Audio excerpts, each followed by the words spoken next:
sida la wada soconno raggu in badan fikirkiisa iyo maamkiisu waxa weeye jinsiga loo yaqaan dumarka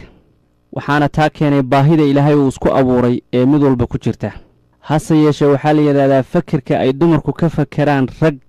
oo maskaxdooda iyo maamkooda ku soo celceliyaan oo raadiyaan wuu ka yar yahay midka raggu ay sameeyaan dhowr arrimood baa idin soo bandhigaya dhowrka arrimood oo nin ku fakaro ama maskaxdiisa marka ugu horeysaba ku soo dhacda marka xaaskiisa uu arko oo qabta dharkii hurdada yaa salaam nolosha qoyska ama labada isqaba ay nool yihiin ma ahan nolol gumaysi ama is-adoonsi ma ahan ee waa nolol wadaag iyo naxariis ah waxay kugu riixaysaa nolosha qoysnimada ama nolosha ka dhaxaysa labada qof ama qof nolosha kula wadaaga markaad heshid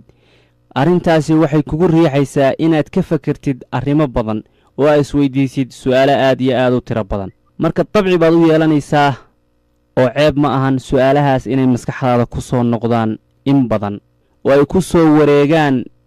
maskaxdaada iyo madaxaada mar allaala markaad aragtid xaaskaada qiimaha lahayd oo qabta dharkii hurdada iyo jiifka maskaxdaada waxyaalo badan oo kala duwan ayaa ku soo dhacaya walow markaasba mashquul aad ahaatide marka qof yahay ninkaada markuu arrimahaas kugu arko dharkii hurdada iyo jiifka adoo qaba aad u ku arko maskaxdiisa waxa ku soo dhacay ugu horeeya ee ku wareega ma doonaysaa inaad ogaatid markaad hortiisa ka soo muuqatid adoo qaba dharkii hurdada ama jiifka insha Allah tacaala waxaan idin soo bandhigaynaa arrintaasi arrimo ku saabsan oo ah waxa qarsoon ee qalbigiisa markaa ku soo dhacaya ninkaada dareemihiisana ku soo duxaya markaad hortiisa ka dhaqdhaqaaqdid adoo dharkii hurdada xiran ama jiifka nolosha wadaagga ee qoyska xaaladaha soo wajahaya noloshooda in wax la iska weydiiyo la xalliyo oo su'aal laga weydiiyo dadka ama ayagu ay weydiiyaan ama loo soo bandhigo macluumaad arrinta ku saabsan ceeb ma ahan mana ahan waxyaalaha laga yaxyaxo laana nolosheenni iyo xayaatadeenni wax joogto ku ah way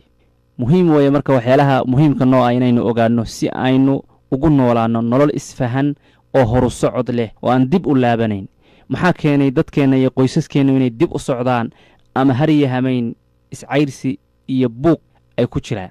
daawada waxay ka raadiyaan wadadeedii meel aan ahayn marka haweeney waxa la rabaa inaad u fakartid si caqli ah oo ninkaadu markuu kugu arko dharkii hurdada iyo jiifka adoo qaba wuxuu isku dayayaa inuusan muujin xamaasadiisa uu kuu qabo ayuu isku dayayaa gaar ahaan markuu shaqo gacanta ku hayo ama arrin uu samaynayo marka uu iska leexinayaa inuu muujiyo wax xamaasada ama baahi inuu kuu qabo markuu ku arko adoo dharkii jiifka qaba hortiisana maraya wuxuu in badan isku dayaa inuusan waxba isdareensiin wuxuu iska dhigayaa waxa uu u jeeday oo arkayo inay tahay arrin iska caadi ah agtiisa wuxuuna muujinayaa dareemayaashiisa inuu xajiyo oo ka xoog badnaado inuu awood u leeyahay marka adaa la rabaa haweenayahay waqtiga ama xaaladda noocaasa inaad si maskixiina u fakartid markaad xiratid dharkii hurdada ama dharkii jiifka ninka wuxuu dareemayaa inaysan ceeb ahayn inuu ku soo fiiriyo oo quruxdaada iyo muuqaalkaada quruxsan oo ku raaxaysta ama uu ku farxo oo ku dulmuusoodo taasi ceeb u arki mayo wuxuu marka isku dayayaa arrin caadi ah oo dhaqana inay tahay oo iska caadiya nolosha ka mid ah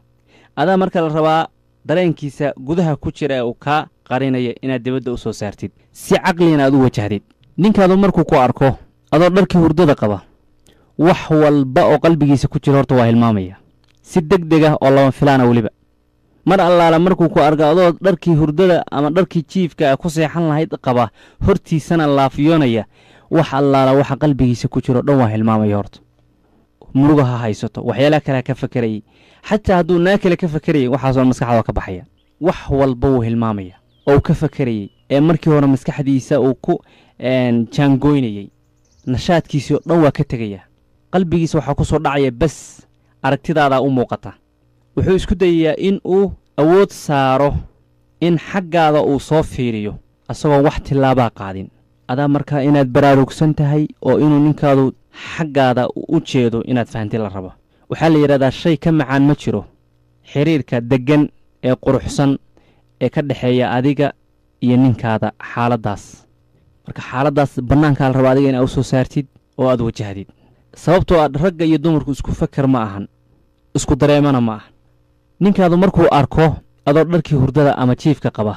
waxaa niyaddiisa ku soo dhacayso ee ugu weyn waxa weeye oo ka mid ah inuu is yiraahdo alleela waxaa tahay nin aad iyo aad u dheef badan oo u nasiib badan wuxuu isdareensiinayaa inuu yahay nin nasiib badan oo uu qabo oo noloshu ay la wadaagayso haweenaydii dunida u quruxsanayd qalbigiisa arrintaas ku soo dhacay waliba xaaska quruxda badan ee uu nasiibka u yeeshay waa mid jecel asaga qalbigiisa arrintaas ku soo warwareegay marka fikirkan ama arrimahan waxay ku soo dhacayaan ninkaada maskaxdiisa markuu kugu arko dharkii hurdada adoo qaba hortiisana dhaqdhaqaaqaya marka haweenayda laga rabaa inaad noqotid mid kalsooni markaasi nafteeda ka haysata ninkeedana siin karta la rabana inaad ninkaada dareensiisid sida uu kula cajabay inaad adna ula cajabtid waxa maskaxdiisa iyo dareemaha ku soo dhacayana aad awood u yeelatin inaad adigu hogaamisid adaa markaa laga rabaa sababtoo ah markaasaad helaysaa sacaadada qoyska ee raadinaysid nolol aan la isdareemayn oo aan la is akhrisanayn looma baahna nolosha qoyska waxaa la rabaa qofba qofka kale wejigiisa inuu akhristo dhaqdhaqaaqiisa inuu fiiriyo socodkiisa iyo tasarrufaadkiisa inuu eegaa la rabaa kaana uu ka dhaliyo nolosha uu kula dhaqmayo qofkaas laakiin nolol iska caadiya haddaad iska dhigtaan oo aan waxba la fiirinayn markii laisku baahdana laisku imaado kadibna la kala cararo carruur dhal uun ayaa xaggay ka dhacday wariyaa xagga u socdaa iyo nolol noocaas hadday tahay nolol liidato weeye nolosha qoysaskeenna soomaalidu ay u badan yihiinna waa nolosha noocaasa ilaahayaas kaga dhiga laba kastoo isqabta kuwa isku ilqabowsada oo mid walba kan kala shashadiisa uusan waxba ka arag ee asaga uu arko inuu yahay dahabka nolosha uu haysto السلام عليكم ورحمة الله وبركاته.